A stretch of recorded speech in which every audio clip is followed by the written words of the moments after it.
Hello friends, आज के इस वीडियो में हम जानेंगे कि छोटे बच्चों को लिखना कैसे सिखाएं। सबसे पहले जब बच्चे हमारे छोटे होते हैं तो उन्हें पेंसिल पकड़ना भी नहीं आता। तो आज के इस वीडियो में हम जानेंगे कि छोटे बच्चों को कैसे लिखना सिखाएं। सबसे पहले अल्फ़ाबेट या स्वर और व्यंजन ये सब लिखना सिखाने से पहले हमें उन्हें बेसिक स्ट्रोक सिखाना चाहिए। बहुत सारे मम्मीज़ को ये परेशानी होती है कि हम अपने बच्चों को लिखना कैसे सिखाएं, वो बैठते ही नहीं है, वो लिखते ही नहीं है। मैंने भी अपने बच्चों को सिखाया इस तरह से। तो आज मैं आप सबों के सामने ये बेसिक स्ट्रोक कैसे लिखा जाता है, बच्चों को कैसे सिखाया जाता है, ये मैं आप लोगों को सिखाऊंगी।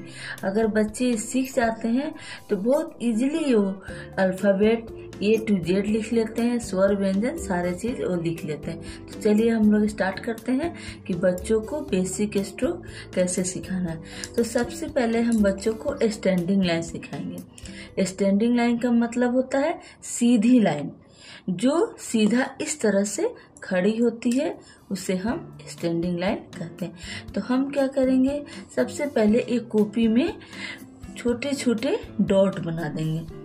वो कौन से लाइन में बनाएंगे, स्टैंडिंग लाइन में। और बच्चों को देखा जाता है कि कलर बहुत पसंद होता है। तो जब भी हम बच्चों को लिखना सिखाएं तो सबसे पहले उसे कलर पेंसिल देकर लिखना सिखाएं। तो ये छोटे छोटे डॉट को हम बच्चों को कॉपी में दे करके और सबसे पहले उन्हें पेंसिल पकड़ना, इस तरह से पेंसिल पकड़ना सिखाते हैं। और पेंसिल पकड़ना सिखाने के बाद उसे ऊपर से नीचे की ओर इस तरह से ड्रॉ करना सिखाते हैं। और बच्चों से हम बार बार पूछते हैं कि बच्चे क्या है, तो बच्चे बोलेंगे स्टैंडिंग लाइन। मुझे बार बार सिखाना है कि जो लाइन सीधी होती है और ऊपर से नीचे की ओर आती है उसे हम स्टैंडिंग लाइन कहते हैं। इसी तरह बहुत सारे ऐसे कॉपी में डॉट बनाते हैं और उसे बच्चों से धीरे धीरे ऊपर से नीचे की ओर इस तरह डॉट को मिलाते हुए स्टैंडिंग लाइन बनाते हैं। इस तरह से एक वर्कशीट तैयार करके और हम स्टैंडिंग लाइन ड्रॉ करते हैं। तो बच्चे इजीली इसे सीखते हैं। और जब बच्चे सीधी लाइन बनाना सीख जाते हैं तो फिर बच्चे क्या करते हैं, वहाँ लिखना भी आसानी से सीख जाते हैं। और जब भी बच्चे को हम स्टैंडिंग लाइन बनाना सिखाते हैं या स्लीपिंग लाइन, तो हमेशा कलर पेंसिल का यूज करें। इससे बच्चे बहुत ही आसानी तरीके से सीख जाते हैं। तो बच्चे से हम बार बार पूछते हैं बच्चे कौन सी लाइन है, तो वो बताएंगे स्टैंडिंग लाइन। तो स्टैंडिंग लाइन अगर बच्चा बनाना सीख गया तो 1 लिखना भी वो सीख जाता है। और दूसरा है हमारा स्लीपिंग लाइन। स्लीपिंग लाइन का मतलब होता है कि सोने वाली लाइन। जैसे हमारी पेंसिल ऐसे सीधी सोई हुई है, इसे हम स्लीपिंग लाइन कहते हैं। तो बच्चे को हमें इस तरह से समझाना होगा कि बच्चे देखिए ये पेंसिल ऐसे सोई हुई है ना, तो इसे हम स्लीपिंग लाइन कहते हैं। इसमें भी छोटे छोटे डॉट हम इस तरह से बना करके और बच्चे को इस तरह से पेंसिल पकड़ के और उसे इस तरह से डॉट धीरे धीरे डॉट को मिलाते हुए स्लीपिंग लाइन बनवाएंगे इस तरह से, है ना। तो इस तरह से बच्चे से हम बार बार पूछें कि बच्चे कौन सी लाइन है, तो बच्चे हमारे बताएंगे ये स्लीपिंग लाइन है। इसे क्या बोलते हैं, स्लीपिंग लाइन। स्लीपिंग लाइन कौन सी लाइन होती है, जो सीधी सोई हुई रहती है। जैसे इस तरह से स्लीपिंग जो हम लोग करते हैं, स्लीपिंग करते हैं तो सोते हैं ना बच्चों, उसी तरह से हम इसे स्लीपिंग लाइन बनाएंगे। ओके बच्चों, तो इसे हम क्या कहते हैं, स्लीपिंग लाइन। और बच्चे स्लीपिंग लाइन सीख जाते हैं तो हमारे बच्चे जो है वो ए बनाना सीख जाते हैं, क्योंकि ए का बीच वाला लाइन जो होता है वो स्लीपिंग लाइन होता है। और तीसरी जो हमारी बेसिक स्ट्रोक लाइन है वो है स्लेंटिंग लाइन। स्लेंटिंग लाइन का मतलब होता है तिरछी लाइन। तिरछी लाइन किसे कहते हैं, इस तरह से अगर हमारी पेंसिल रखी हुई है तो ये हो गई तिरछी लाइन। तो बच्चे को हम बताएंगे कि जो तिरछा खड़ा होता है उसे हम तिरछी लाइन कहते हैं। तो इस छोटे छोटे डॉट को ऊपर से नीचे की ओर बच्चे को हम मिलाना सिखाएंगे इस तरह से। और जब भी बच्चे को हम लिखना सिखाएं तो उसे कलर पेंसिल देखेंगे, क्योंकि बच्चे जो है वो कलर को देखकर लिखना सीखते हैं। क्योंकि बच्चों में कलर पहचानने की क्षमता भी आ जाती है। और उसे ये भी बताएं कि ये कौन सा कलर है।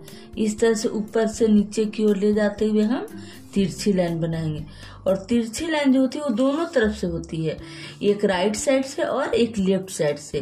तो ये लेफ्ट साइड की तिरछी लाइन है। इस तरह से हम बच्चों को पेंसिल पकड़ के लिखना सिखाएंगे, जिससे बच्चे बहुत ही आसानी तरीके से तिरछी लाइन बनाना सीख जाएंगे। और तिरछी लाइन बच्चे बनाना सीख जाते हैं तो बच्चे ये लिखना इजीली सीख जाते हैं। ये लिखने में कौन सी लाइन का इस्तेमाल होता है? तिरछी लाइन और स्लीपिंग लाइन, ये दोनों मिलाकर के बच्चे ये लिखना बहुत ही आसानी से सीख जाते हैं। तो इसे हम कौन सी लाइन बोलेंगे? Slanting line. और उसके बाद जो हमारा चौथा लाइन होता है क्रॉस लाइन। क्रॉस लाइन जो क्या होता है, बच्चे एक्स बनाना सीखते हैं। क्रॉस लाइन में हम क्या करते हैं, ऊपर में 2 डॉट देते हैं हम लोग और नीचे 2 डॉट देते हैं। और इससे बच्चे को हम बताते हैं कि इस तरह से इसको ऊपर से नीचे और फिर ऊपर से नीचे का क्रॉस बनाते हैं। इसे हम क्या बोलते हैं? Crossing line. क्रॉसिंग लाइन अगर बच्चा लिखना सीख जाता है तो फिर बच्चा इजीली ही एक्स लिखना सीख जाता है। इस तरह से हम 4 डॉट देकर बच्चे को क्रॉसिंग लाइन बनाना सिखा देते हैं। इस तरह से बच्चे बहुत ही आसानी से और मन लगा के इस लाइन को करते हैं बच्चे, क्योंकि बच्चों को कलर पेंसिल से लिखने में बहुत ही मजा आता है और वो इंटरेस्ट लेकर करते हैं। तो इस तरह से हम ऊपर से नीचे की ओर ले जाते हुए क्रॉसिंग लाइन बच्चे को बनाना सिखाते हैं। तो बच्चे क्या करते हैं, इजीली वो एक्स लिखना सीख जाते हैं और बहुत ही आसानी से बच्चे लिखते हैं। इस तरह से हम बच्चे को कौन कौन सा स्ट्रोक अभी तक सिखाएं? Slanting line, sleeping line, slanting line और क्रॉस लाइन। और 5वां लाइन हमारा कर्व लाइन हो गया। कर्व मतलब होता है घुमावदार लाइन। ये अप कर्व भी होता है, डाउन कर्व भी होता है, राइट कर्व भी होता है और लेफ्ट कर्व भी होता है। तो कर्व लाइन का मतलब होता है घुमावदार लाइन। तो इस तरह से हम बच्चों को पेंसिल से ऊपर से नीचे की ओर होते हुए इस तरह से हम उसे कर्व लाइन सिखाएंगे। ये हमारा हो गया लेफ्ट कर्व लाइन। इसको हम क्या बोलेंगे? Left curve line. तो लेफ्ट कर्व लाइन बच्चा अगर लिखना सीख गया तो वो सी लिखना इजीली सीख जाता है। तो हमें फिर अल्फाबेट लिखाने में कोई परेशानी नहीं होती है। इसलिए हम अल्फाबेट लिखाने से पहले बच्चों को बेसिक स्ट्रोक लिखना सिखाया जाता है। इस तरह से ये हमारा हो गया लेफ्ट कर्व लाइन। अब हमारा देखिए कौन सा, राइट कर्व लाइन। पहले हम लेफ्ट की साइड लेके गए तो हमारा लेफ्ट कर्व लाइन हो गया, और अब हम राइट की साइड से डॉट को मिलाते हुए कर्व बना रहे हैं। तो ये हमारा हो गया राइट कर्व लाइन। ये हमारा हो गया। तो इससे क्या होगा, लेफ्ट कर्व लाइन हम सिखाएं तो बच्चा सी लिखना सीख गया, और राइट कर्व लाइन अगर बच्चा बनाने लगा तो वो डी लिखना इजीली सीख जाता है। इस तरह से देखिए बच्चे को हम हमेशा इस तरह से लाइन देना सिखाएंगे तो बच्चे कर्व लाइन, और बच्चे को जब भी कर्व लाइन सिखाएं तो मुझे लेफ्ट और राइट जरूर बताएं। ये लेफ्ट कर्व लाइन और ये राइट कर्व लाइन। अब हम बच्चे को अप कर्व लाइन बनाना सिखाएंगे। देखिए ये क्या होता है, ऊपर की ओर जाता है। इस तरह से देखिए बच्चों को ये अप कर्व लाइन हम बनाना सिखाते हैं। देखिए इस तरह से हमेशा बच्चों को हम इस तरह से अप कर्व लाइन बताएंगे। ये ऊपर से नीचे की ओर आ रहा है इसलिए और कर्व लाइन हो गया। इस तरह से हम बच्चों को अप कर्व लाइन सिखाएंगे। उसी तरह हम नीचे से लेके जाएंगे ऊपर की ओर तो ये डाउन कर्व लाइन हो गया। ये कौन सा कर्व लाइन हो गया, डाउन कर्व लाइन। इस तरह से हम बच्चों को डाउन कर्व लाइन। बच्चे को जब तक बेसिक स्ट्रोक हम नहीं सिखाएंगे बच्चे कभी भी अल्फाबेट, स्वर या व्यंजन या काउंटिंग नंबर वो कुछ भी नहीं लिख पाएंगे।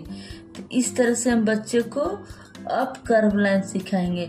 तो हमने आज क्या क्या सीखा, आज हमने सीखा sleeping line, standing line, cross line, slanting line और कर्व लाइन। तो ये हो गया बेसिक स्ट्रोक। बच्चे को जब भी हम अल्फाबेट सिखाएं तो उसके पहले हम उन्हें बेसिक स्ट्रोक लिखना सिखाएं, तो बच्चे बहुत ही इजीली लिखना सीख जाएंगे। Thank you. अगर हमारा वीडियो अच्छा लगा हो तो लाइक कीजिए, शेयर कीजिए और हमारे यूट्यूब चैनल को सब्सक्राइब कीजिए। धन्यवाद।